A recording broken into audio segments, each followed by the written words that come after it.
Hello, it's time for us to have another story.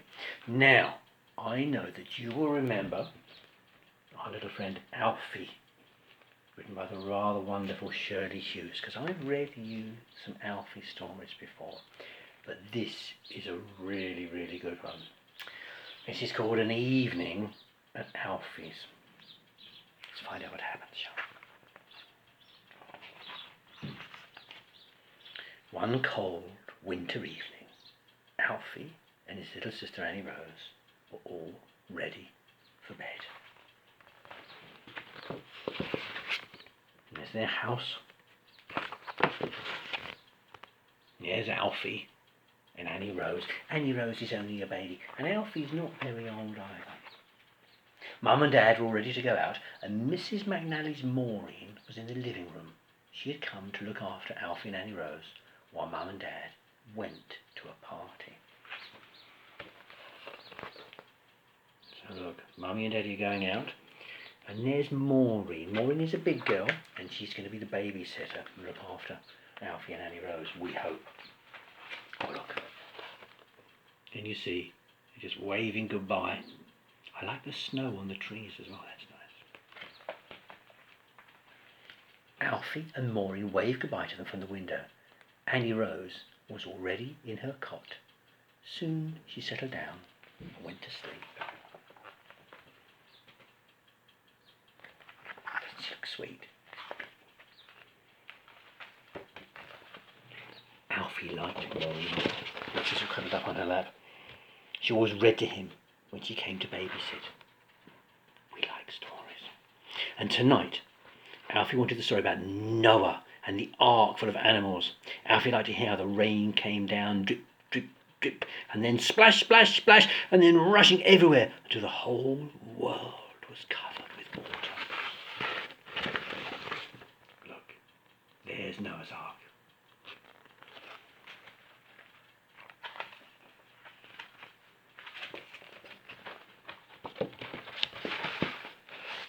When Maureen had finished the story, it was time for Alfie to go to bed. She came upstairs to tuck him up. They had to be very quiet and talk in whispers because they didn't want to wake up Annie Rose. Maureen gave Alfie a good night hug and went off downstairs, leaving the door open a little bit. I like the bedroom door open a little bit too. A little bit of light is quite nice, isn't it? Here's Alfie. Alfie didn't feel sleepy. He lay in bed looking at the patch of light on the ceiling. For a long time all was quiet. Then he heard a funny noise outside on the landing.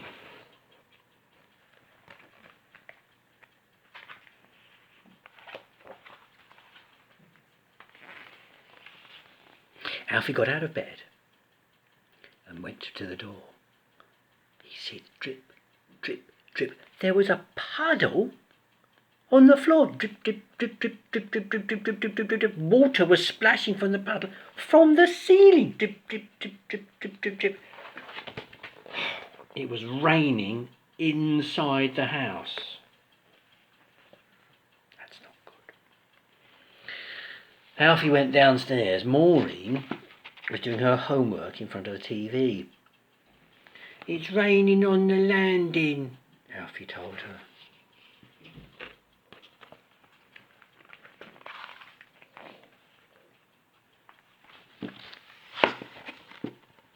Maureen and Alfie went back upstairs. The puddle was getting bigger. The drip, drip, drip, drip, dripped had turned into splash, splash, splash.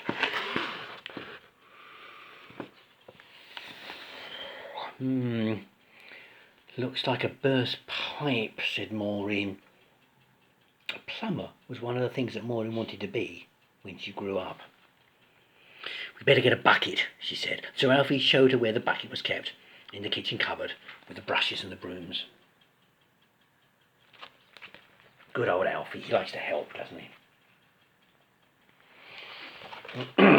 Oh dear, look, it's getting worse. But now the water was dripping down in another place. Alfie and Maureen found two of Mum's big mixing bowls and put them underneath the drips. Gosh, look at all that water. Maureen got on the telephone to her mum. The McNallys lived just across the street. Mrs. McNally was there in a moment. Oh dear, it's ruining your mother's floor, said Mrs. McNally. Oh, fetch some floor cloths, Maureen, quickly go.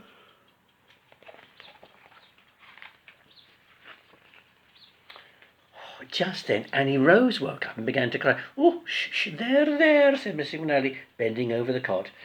But Annie Rose looked at her and cried louder. Wah, wah.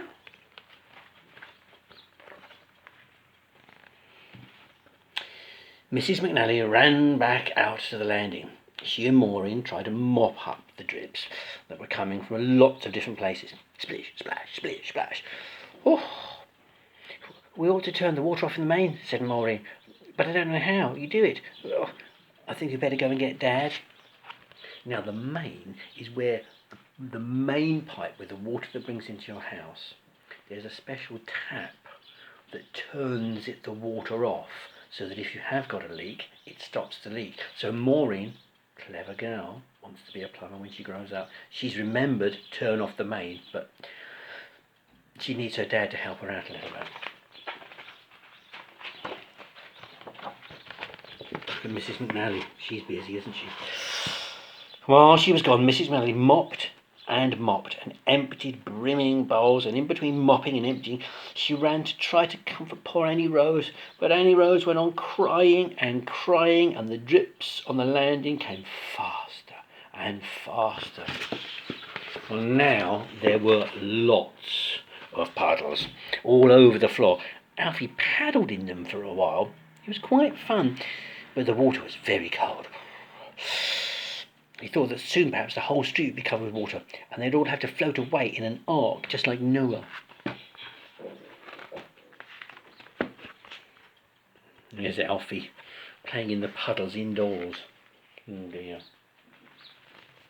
Well, it's okay though, because soon, look who's this, soon Maureen came running upstairs with Mr. McNally close behind her, wearing his bedroom slippers. Oh, what's all this then, said Mr. McNally, looking down at the water pouring down. He put his head round the bedroom door, and he and Annie Rose were old friends. Oh, dear, what's all this fuss about, he said, in a very kind voice. And then he went downstairs and found a large sort of tap under the stairs, and he turned it off, just like that. Remember I said there's a special tap, if you have a leak you can turn it off. Oh, so that's where it was, said Maureen. Next time Maureen could do it on her own, couldn't she? And then the water stopped splashing down. Just became a slow drip, drip. Then the drips got slower again. Drip, drip, drip. And then they stopped completely. Oh, thank goodness for that, said Mrs. McNally. Well, I know what to do next time, said Maureen. But Annie Rose was still crying. Alfie went up to the bedroom, tried to cheer her up. He's a good brother, isn't he? That's what good brothers do, and good sisters as well. Tears were rolling down her little cheeks and soaking into her blanket. Don't cry, Annie Rose, said Alfie, and he put his hand through the bars of the cot and patted her very gently, just as he'd seen Mum do sometimes. Annie Rose still wore nappies all night. Annie Rose is wet, Alfie told everyone, and her bed is wet too. That is why she is crying. Oh, well, so she is, the poor little mate, said Mrs. McNally. She wasn't wet because of the drips, she was wet because of her nappy. Well, when Annie Rose was all dry and comfortable again, Mrs. McNally put her on the living room sofa with Alfie and tucked a big quilt around them both. Then she gave them both a biscuit. Biscuits are good when you need to cheer up sometimes, aren't they? Annie Rose was quite cheerful now, and she got very friendly with Mr. McNally. and he let her play a game with him, taking on and off his glasses and putting them back on. And then she sucked her thumb and leaned up against Alfie, and Alfie leaned up against her. And when Mum and Dad came home, they were both fast asleep. That's sweet, isn't it? Well, here we are. There's good old Alfie. And next morning, Mum told Alfie not to turn on the taps until the plumber had been to sort it all out and mend the burst pipe. Alfie didn't mind not having a wash. He'd had enough water the night before to last him for a long time. And there's Alfie, and there is his Noah's Ark set with all those animals. Well, I liked that. Hope you're okay. Thinking of you. Stay safe. See you next time. Bye-bye.